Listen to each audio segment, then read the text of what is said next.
આ ફિલ્મ જે છે અમે એકદમ સમર્પણ ભાવથી બનાવેલા છે by the devotee for the devotee of the devotee Krishna સમર્પણ મસ્તુ એવી એક ભાવ લઈને અમે આ બનાવ્યો છે. આમાં કૃષ્ણ ભગવાનની જે લાઈફની જે જર્ની છે એનું ચિત્રણ કરેલું છે. એક ફિલ્મમાં તો નહીં હોય એટલે ટ્રિલોજી ત્યારે મૂક્યું છે. આ પાર્ટ 1 છે, પછી પાર્ટ 2 અને પાર્ટ 3 પણ આવશે. અને આમાં શું છે કે ખાસ વાત એ છે કે આ પિક્ચર ખાલી જોવા માટે નથી. તમે જાઓ ત્યાં જીઓ, કૃષ્ણ ભગવાનને જીઓ. કે જેવી રીતે મ્યુઝિક બધા જેવી રીતના વિઝ્યુઅલ છે તમે ત્યાં દ્વાપર યુગમાં થોડું ટ્રાન્સપોર્ટ થઈ જતું એવી રીતના અમે એક કોશિશ કરી. આજની યુવા પેઢી છે સંસ્કૃતિ અને ધર્મથી અલગ થતી જાય છે, વેસ્ટર્ન કલ્ચરમાં જતી જાય છે.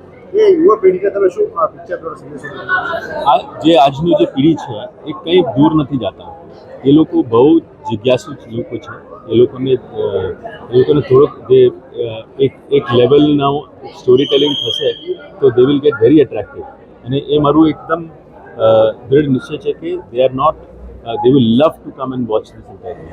હવે આપણે હેરી પોટર જેવું ફ્રેન્ચાઇઝી ચાલે એવી રીતના કૃષ્ણ અવતારમ જેવું ફ્રેન્ચાઇઝી પણ ચાલશે. આજે તમે જુઓ તો ભજન ક્લબ કેટલું બધું ચાલી રહ્યું છે. તો I really feel that Gen Z જે છે they are very strongly in the cultural root of this country. સાંસ્કૃતિક રીતે they can be brought in. એ આપણે ફીલ કરીએ બરાબર તો બધા દે ઓલ લવ ઇટ. તો એટલે મને તો એક એમાં કોઈ શંકા જ નથી કે એ બધા જ જોડીને આ ફિલ્મને એકદમ જેટલું પ્રોત્સાહન જોઈએ આપશે. બસ અત્યારે ફિલ્મ લોકો સુધી જઈ રહી છે. અમને જે ટાઈપનો પ્રેમ મળી રહ્યો છે એ બસ અમે બહુ ઓવરવેલ્મ છે. કેમ કે ઓફકોર્સ આ એક નોર્મલ ફિલ્મ નથી, કૃષ્ણ ભગવાનની ફિલ્મ છે. એવી કહાની છે કે જે આપણા ઇતિહાસની, આપણા કલ્ચરની કહાની છે. એટલે લોકો અમારી સાથે ડીપર વેમાં કનેક્ટ થઈ રહ્યા છે. અમને એવો પ્રેમ આપે છે જે સુપરફિશિયલ નથી, ડીપ છે.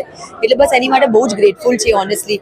દુનિયાભરમાં 57+ કન્ટ્રીઝમાં ફિલ્મ અત્યારે ચાલી રહી છે અને અમે જ્યાંથી બી સાંભળીએ છીએ દરેક શોઝ હાઉસફુલ કે 70-80% ઓક્યુપન્સી પર ચાલી રહ્યા છે. એટલે as new actors we are just very overwhelmed and grateful. ફિલ્મના અંદર ભગવાન કૃષ્ણની પેરેલલમાં તમારો લીડ રોલ કહેવાય છે. તમારી દ્રષ્ટિકોણથી ભગવાન કૃષ્ણના પેરેલલમાં કોઈ ના હોય, પણ ઓફકોર્સ સત્યભામાની કહાની પહેલી વાર દર્શાવવામાં આવી છે. આપણાને રાધા રાની અને કૃષ્ણની કહાની ખબર છે, રૂકમણીજી અને કૃષ્ણની કહાની ખબર છે, પણ સત્યભામાની કહાની લોકોને નથી ખબર. એ એવા મહિલા હતા કે જેમનો હિસ્ટ્રીમાં બહુ મોટો રોલ હતો. આપણે છોટી દિવાળી મનાવીએ છીએ કેમ કે સત્યભામા અને કૃષ્ણએ નરકાસુરનું વધ કર્યું. તો આવી બધી કહાનીઓ જે લોકો સુધી નથી એ તમને આ ફિલ્મમાં જોવા મળશે. અને મારી માટે બહુ મોટી રિસ્પોન્સિબિલિટી હતી મોર દેન એનીથિંગ કે હું એવું એક પાત્ર કરી રહી છું કે જે કદાચ હિસ્ટ્રીમાં એટલા નોન નથી. એટલે એક રિસ્પોન્સિબિલિટી भी હતી कि હું राइट वे थी અને કઈ રીતે કરીને લોકો સુધી જઈ શકું.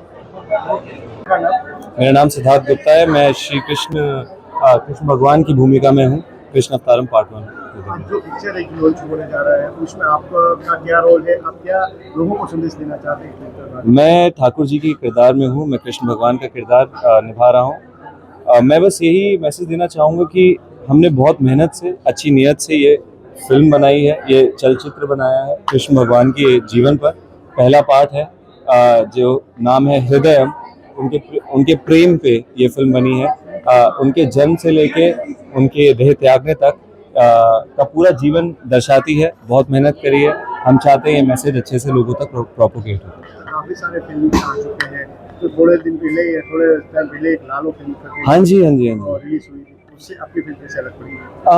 तो लालो फिल्म एग्जैक्टली उस टाइम को नहीं दिखाती. हम उस समय को और कृष्ण भगवान को उस समय पे दर्शा रहे हैं. लालो फिल्म के प्रोड्यूसर से हमारे मेकर्स भी मिले हैं. उनका भी सपोर्ट है हमारी फिल्म को बहुत ज़्यादा.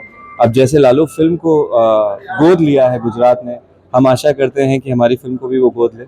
और बहुत इंस्पिरेशन मिलती है इस टाइप की फिल्म से, क्योंकि आज हम अपने इतिहास को बच्चों तक पहुंचा सकते हैं एंटरटेनमेंट के माध्यम से.